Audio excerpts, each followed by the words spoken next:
Bismillahirrahmanirrahim. Assalamualaikum warahmatullahi wabarakatuh. Apa kabar anak-anakku semua? Semoga anak-anak selalu berada dalam keadaan sehat dan mendapatkan berkah dari Allah Subhanahu wa Ta'ala. Alhamdulillah, pada hari ini kita dapat berjumpa kembali dalam pembelajaran pendidikan agama Islam kelas 5 semester ganjil SD Masjid Syuhada Yogyakarta. Untuk pagi ini kita akan mempelajari bersama tentang bulan Ramadan yang indah part 2 bagian yang kedua. Sebelum kita mulai belajar, alangkah baiknya kita awali dulu dengan membaca doa. Bismillahirrahmanirrahim. Alhamdulillahirabbil alamin. Arrahmanirrahim. Malik yaumiddin. Iyyaka na'budu wa iyyaka nasta'in. Ihdinas siratal mustaqim. Siratal ladzina an'amta 'alaihim ghairil maghdubi 'alaihim waladdallin. Raditu billahi rabba wa bil islami dina wa bi Muhammadin nabiyya wa rasula. Rabbi zidni ilma warzuqni fahma. Amin. Alhamdulillah, semoga dengan membaca doa tadi akan memberikan manfaat berkah kepada kita pada pembelajaran kali ini. Pada pertemuan yang pertama telah kita bahas bersama tentang apa itu pengertian puasa, syarat wajib puasa, syarat sah puasa, kemudian rukun puasa. Semoga anak-anak masih mengingatnya semua dan jangan lupa untuk selalu dibaca berulang-ulang. Untuk pertemuan kali ini kita akan melanjutkan tentang bulan Ramadan yang indah.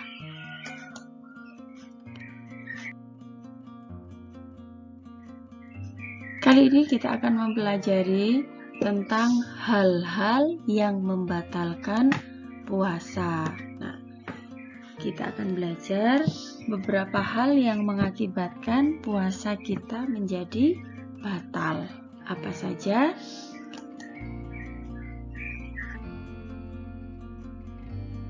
Yang pertama adalah makan dan minum dengan sengaja. Maksudnya bagaimana?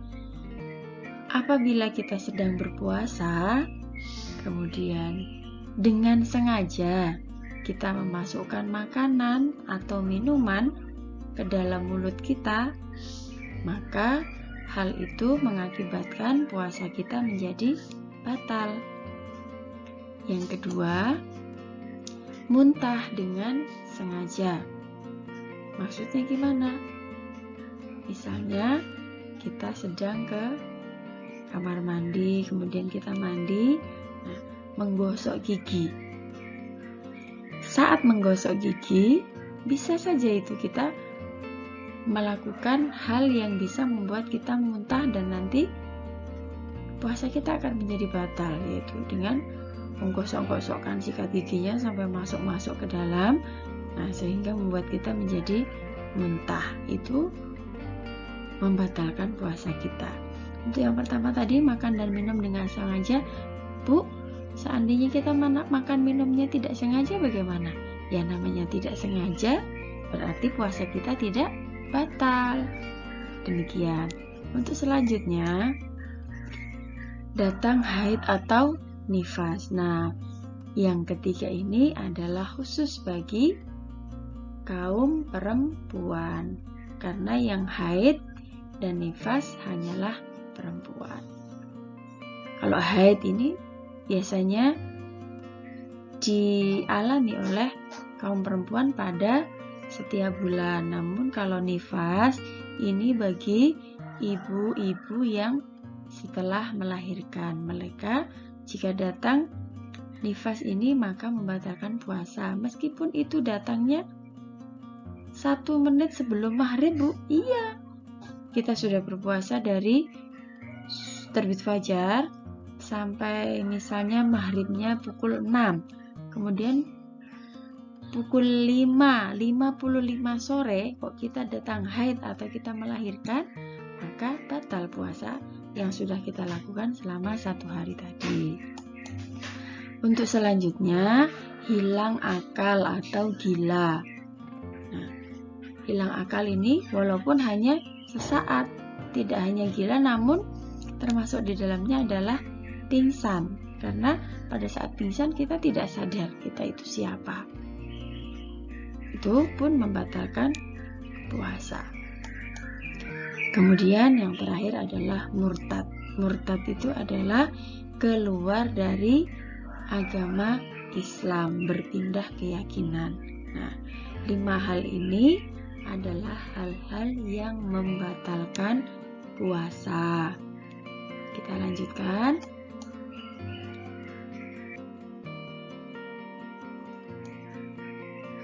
Hal-hal yang merusak pahala puasa. Maksudnya apa, Bu?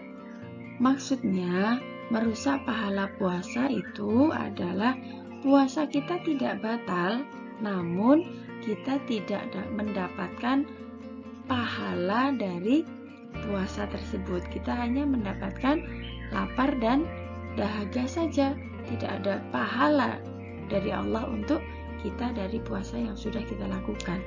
Emang ada, Bu? Ada. Apa saja?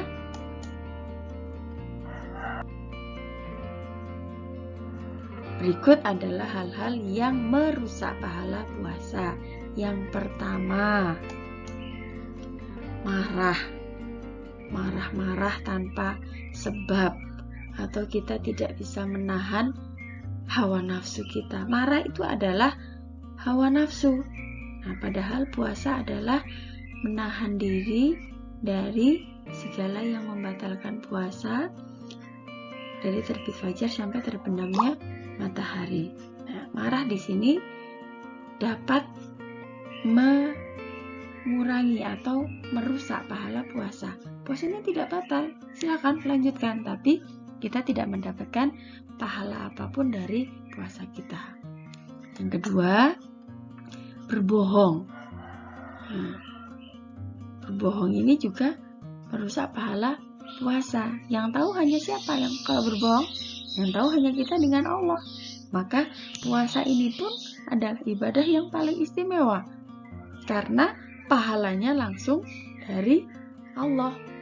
Yang tahu kita puasa hanya Allah, yang tahu kita tidak puasa hanya Allah. Kalau orang-orang di sekitar kita taunya ketika kita tidak makan, tidak minum di hadapannya, maka pasti dia puasa. Namun Allah Maha tahu apa yang kita lakukan. Hanya puasa yang pahalanya langsung diberikan oleh Allah. Maka puasa adalah ibadah yang sangat istimewa.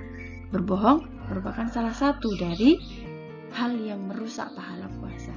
Ketika kita berpuasa lalu kita berbohong, maka rusaklah pahala puasa kita. Kita lanjutkan, ghibah yang selanjutnya. Apa itu ghibah?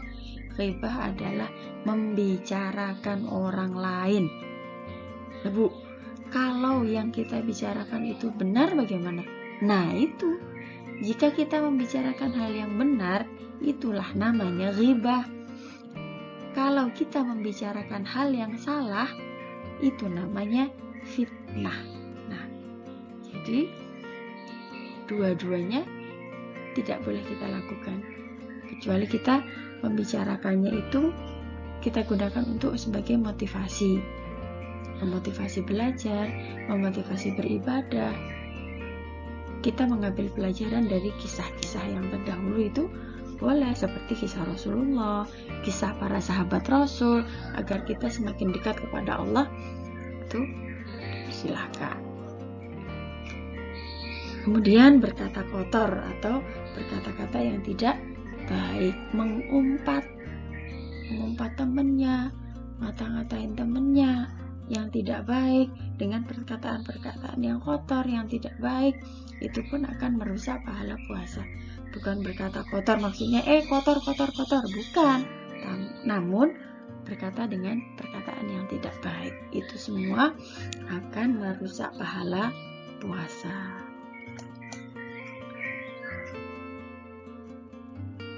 Selanjutnya, sunnah-sunnah puasa. Sunnah-sunnah puasa itu adalah hal-hal baik yang kita lakukan selama kita berpuasa.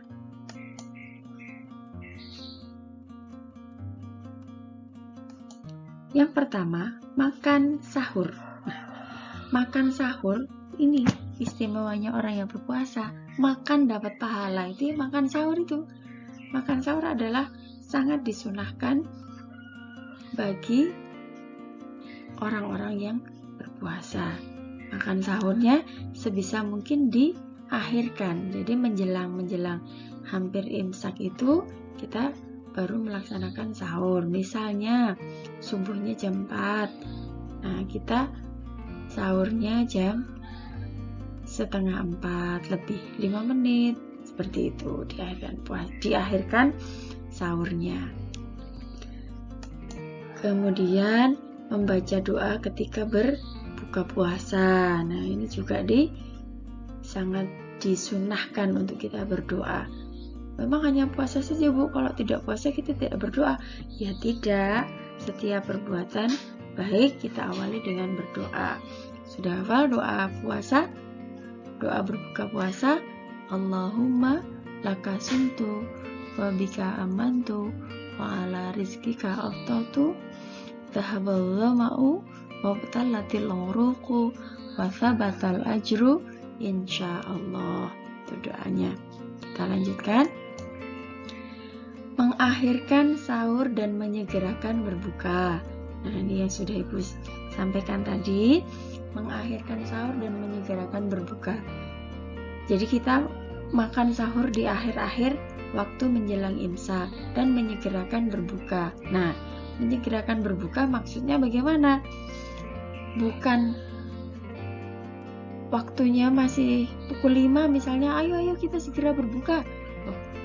Terus ditanya, loh, kenapa kamu berbuka? Loh, kita kan disunahkan untuk menyegerakan berbuka, Bu. Bukan seperti itu. Maksudnya adalah kita segera berbuka ketika waktu berbuka setelah tiba. Jadi misalnya pas sudah maghrib itu, maka segeralah untuk berbuka. Jangan ditunda-tunda karena saking semangatnya berpuasa, kemudian sudah waktunya berbuka, nanti dulu gak mau buka dulu, aku masih senang berpuasa. Itu tidak boleh. Ketika sudah masuk waktu buka, maka bersegeralah untuk berbuka. Meninggalkan perkataan dan perbuatan yang tidak berguna.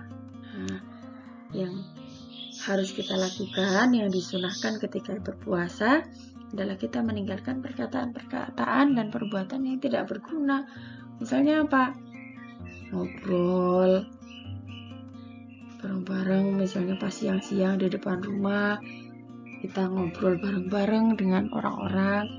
Nah, itu ngobrol baik, tapi hal itu adalah tidak ada gunanya ketika kita berbicara yang kita bicarakan hal yang tidak berguna, maka lebih baik tidak kita lakukan.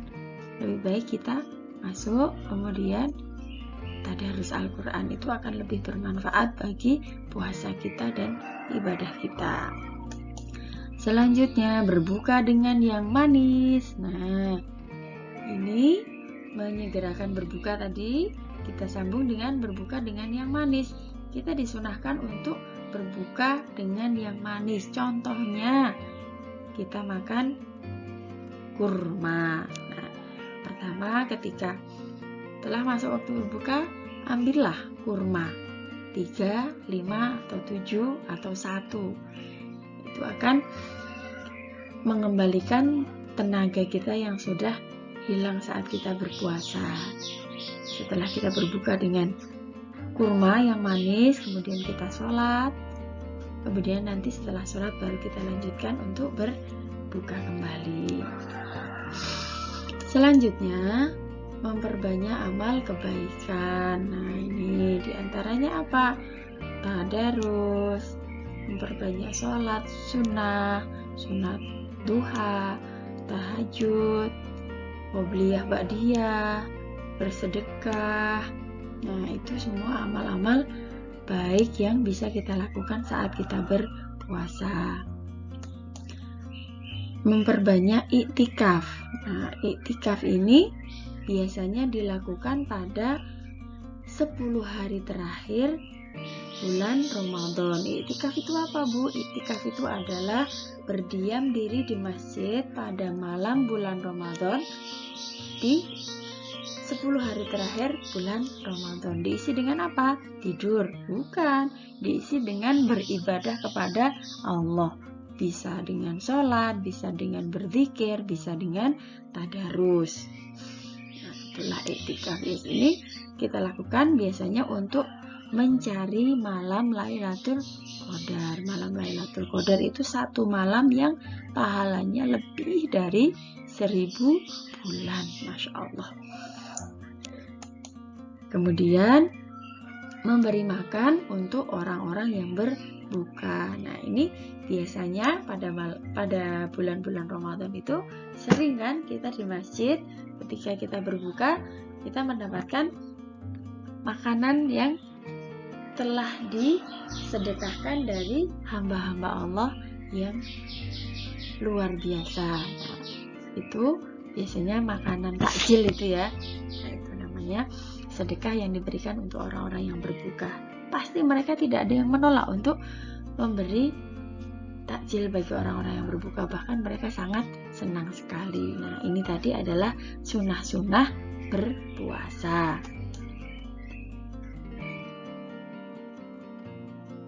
Kita lanjutkan orang yang diperbolehkan tidak berpuasa. Nah, di sini ada beberapa orang yang boleh tidak berpuasa, namun dengan syarat dan ketentuan tertentu. Apa saja?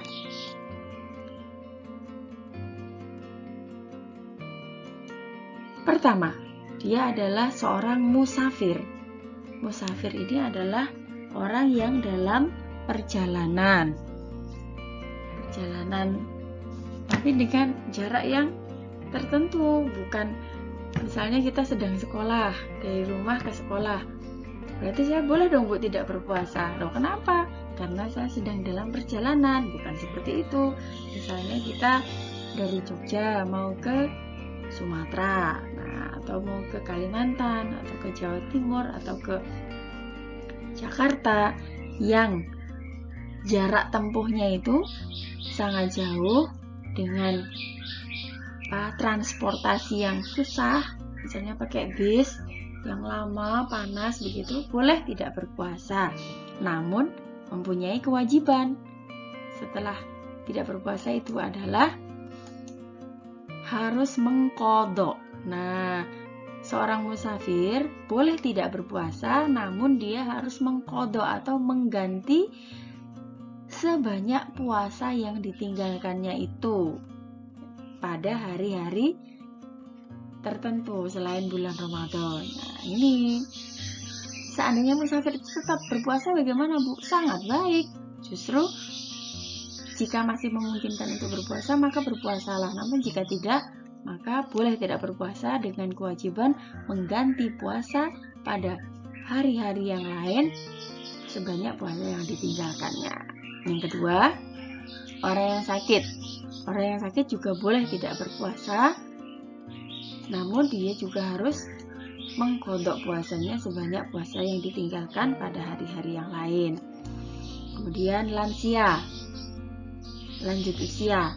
Bagi orang-orang yang sudah lanjut usia, yang dia tidak berpuasa, tidak kuat untuk berpuasa, maka boleh tidak berpuasa dengan kewajiban membayar fidyah.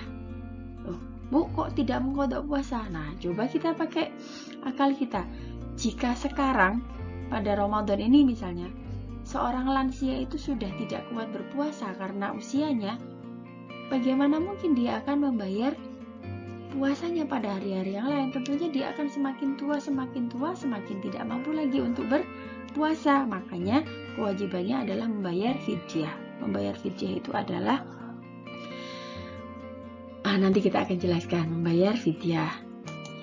Kemudian yang keempat adalah ibu hamil dan menyusui. Bagi ibu hamil dan menyusui boleh tidak berpuasa dengan kewajiban mengqadha puasanya setelah mereka selesai untuk menyusui dan hamilnya. Tapi ada yang mengatakan juga bahwa ibu hamil dan menyusui juga membayar fidyah. Namun lebih baiknya jika dia bisa mengqadha puasanya gitu.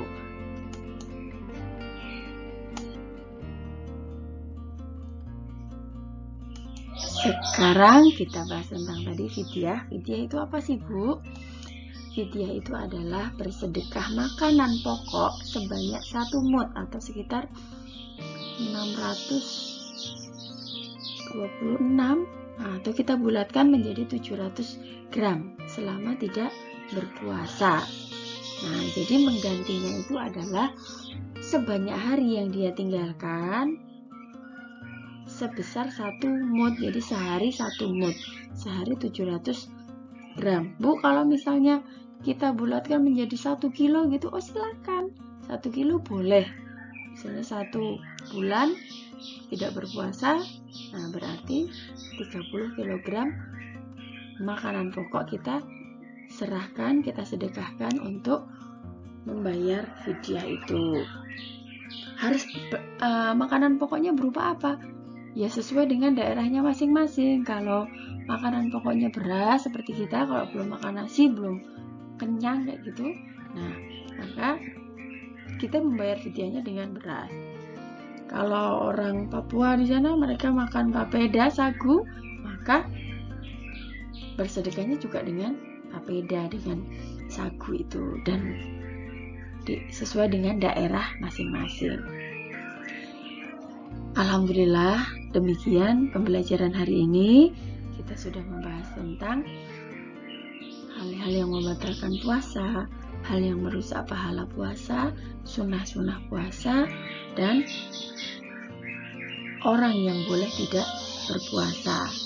Semoga pertemuan hari ini bermanfaat untuk anak-anak dan juga buat ibu.